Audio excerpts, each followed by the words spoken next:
क्या भाजपा प्रवक्ता संबित पात्रा बुरे फंस गए हैं? क्या कांग्रेस संबित पात्रा को अब कोर्ट में घसीटने जा रही है? कांग्रेस भाजपा की इस लड़ाई का नतीजा क्या निकलेगा? क्या भाजपा भी कांग्रेस वाली गलती कर रही है? कांग्रेस के पूर्व अध्यक्ष राहुल गांधी के लंदन में देश में लोकतंत्र को लेकर दिए गए बयान पर रोज एक विवाद पैदा हो रहा है। अब इस बयान को लेकर एक और नया विवाद खड़ा हो गया है।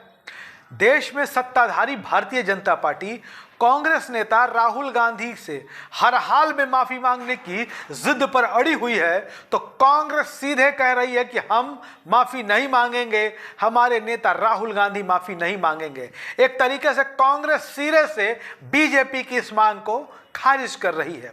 एक दूसरे पर हमले का क्रम जारी है। इसी दौर में बीजेपी के प्रवक्ता संबित पात्रा, उन्होंने राहुल गांधी की तुलना मीर जाफर से कर दी। संबित पात्रा ने कहा कि भारत में नवाब बनने के लिए वो विदेशी ताकतों से मदद मांगने के लिए विदेश गए थे। राहुल गांधी भारत की राजनीति के वर्तमान मीर जाफर हैं।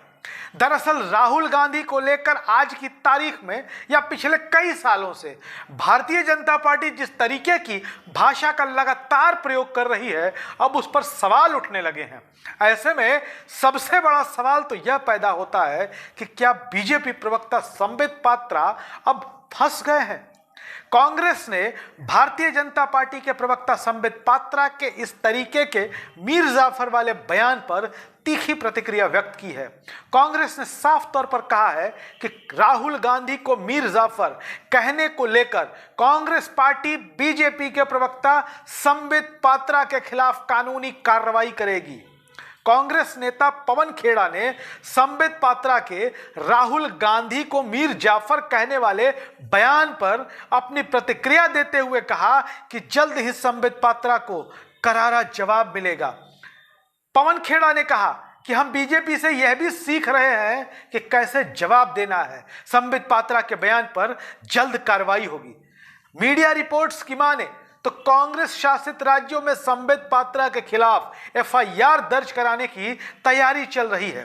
संबित पात्रा के बयान पर कांग्रेस प्रवक्ता पवन खेड़ा ने साफ तौर पर कहा कि ये चीज हम उनसे ही सीख रहे हैं। दरअसल कांग्रेस का इशारा विरोधी नेताओं के खिलाफ कानूनी कार्रवाई को लेकर था। दरअसल पहले कांग्रेस नेता प्रधानमंत्री नरेंद्र मोदी को लेकर जिन शब्दों का प्रयोग करते रहे हैं, उनका अंजाम उन्हें भुगतना पड़ा है। चाहे सोनिया गांधी ने कभी मौत का सौदागर कहा हो, मणिशंकर अय्यर के नीच आदमी का बयान हो, दिग्विजय सिंह के सर्जिकल स्ट्राइक का बयान हो, कांग्रेस का बड़ा नुकसान हुआ है। इस बात को तो कांग्रेस स्वीकार करे ना करे, पर यह दिखता है। अब सवाल पैदा होता है कि कहीं बीजेपी भी जिस तरीके से पुराने कांग्रेस नेताओं की भाषा बोल रही है, कहीं वो फंस तो नहीं जाएगी? क्योंकि बीजेपी भी राहुल गांधी पर हमले को लेकर उसी रास्ते पर चल पड़ी है जिस रास्ते पर कभी कांग्रेस प्रधानमंत्री नरेंद्र मोदी को लेकर चलती है। भारतीय जनता पार्टी के नेता मीडिया से लेकर सोशल मीडिया में आम लोगों के बीच राहुल गांधी के खिलाफ लगातार अशोभनीय बयान दे रहे हैं। हालांकि ये पहली बार नहीं है जब भारत की राजनीति में मीर जाफर की एंट्री हुई हो। मीर जाफर का प्रयोग तो अक्सर राजनीतिक दलों के नेता अपने विरोधियों पर हमला करने के लिए करते हैं।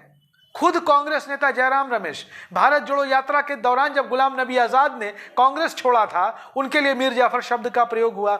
असम के जो वर्तमान मुख्यमंत्री हैं हिमंत बिस्वा शर्मा, उनके लिए भी कांग्रेस मीर जाफर शब्द का प्रयोग करती रही है। वर्ष 2020 में जब ज्योतिरादित्य सिंधिया ने कांग्रेस छोड़ी थी, तब भी मध्य प्रदेश कांग्रेस के नेताओं ने मीर जाफर शब्द का प्रयोग किया था। और कांग्रेस ही इस रेस में नहीं है।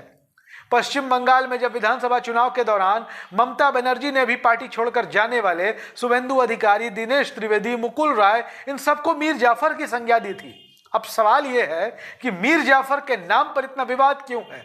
दरअसल हमारे देश में मीर जाफर का नाम विश्वासघात और गद्दारी के पर्याय के रूप में जाना जाता है। मीर जाफर बंगाल का नवाब था। इसके पहले वो बंगाल के नवाब सिराजुद्दौला का सेनापति था। उसने नवाब से गद्दारी की, अंग्रेजों से हाथ मिलाया।